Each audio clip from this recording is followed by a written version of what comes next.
Audio Jungle.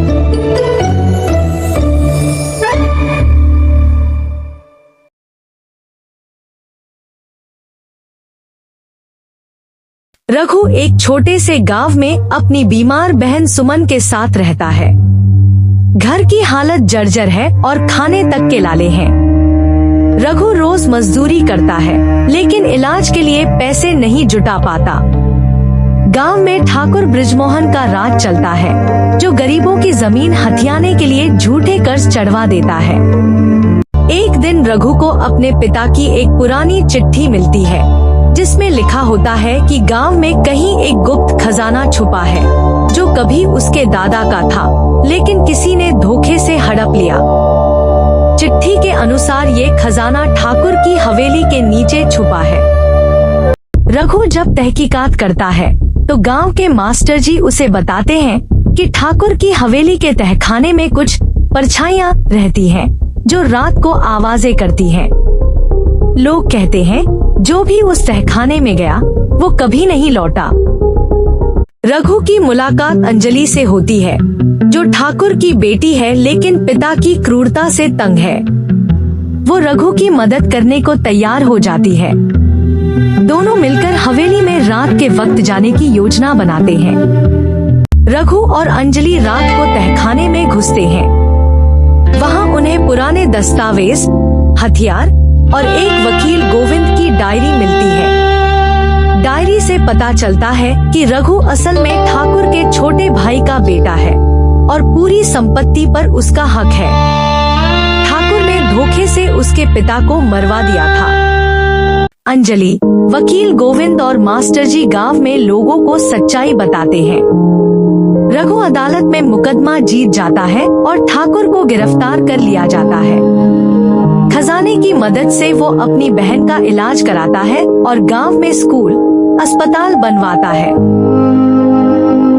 Raghu छाव में बैठा है, उसकी बहन हंस रही है और अंजलि अब उसकी जीवन साथी बन चुकी है।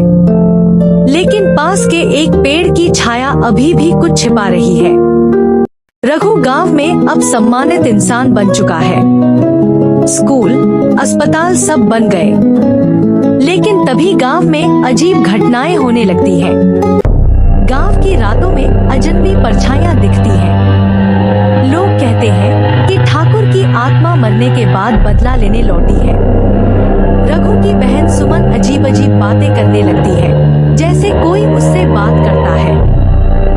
मास्टर जी बताते हैं कि ठाकुर बृजमोहन ने सिर्फ रघु के पिता को नहीं, बल्कि गांव के कई निर्दोष लोगों को भी मार डाला था और उनकी आत्माएं अब हवेली में कैद हैं। रघु को तब पता चलता है कि वो खजाना असल में श्रापित था और जब तक उन आत्माओं को शांति नहीं मिलेगी, तब तक गांव चैन से नहीं रहेगा। रघु और अंजलि पुरानी हवेली में फिर जाते हैं, इस बार आत्माओं से बात करने के लिए। वहाँ उन्हें सुमन की आत्मा जैसा बर्ताव करते हुए दिखता है।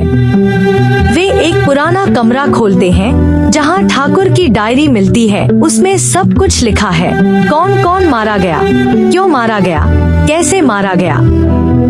रघु उन आत्माओं की मुक्ति के लिए सबके सामने सच्चाई कबूलता है और एक यज्ञ करवाता है। लेकिन आत्माएं तब तक शांत नहीं होती, क्योंकि एक आत्मा रघु से बदला लेना चाहती है, उसके पिता की आत्मा, जिसे लगता है रघु ने देर कर दी। रघु अपने पिता की आत्मा से माफी मांगता है। अंजलि, सुमन और मास्टर जी साथ देते हैं। अंत में रघु खुद अपनी जान देने को तैयार हो जाता है, लेकिन उसी समय आत्माएं शांत हो जाती हैं। उनका बदला पूरा हो चुका होता है।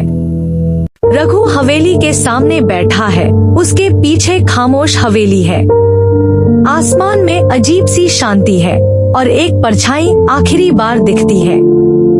वो मुस्कुराती है, शायद रघु के पिता की आत्मा, जो अब चैन में है।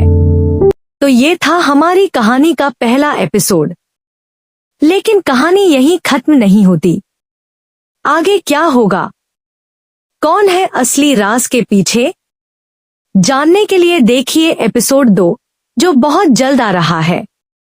अगर आपको ये एपिसोड पसंद आया हो तो वीडियो को लाइक करें, चैनल को सब्सक्राइब करें और कमेंट करके बताएं कि आप पार्ट 2 देखने के लिए कितने एक्साइटेड हैं। बेल आइकन दबाना मत भूलिए ताकि अगला एपिसोड सबसे पहले आपको मिले।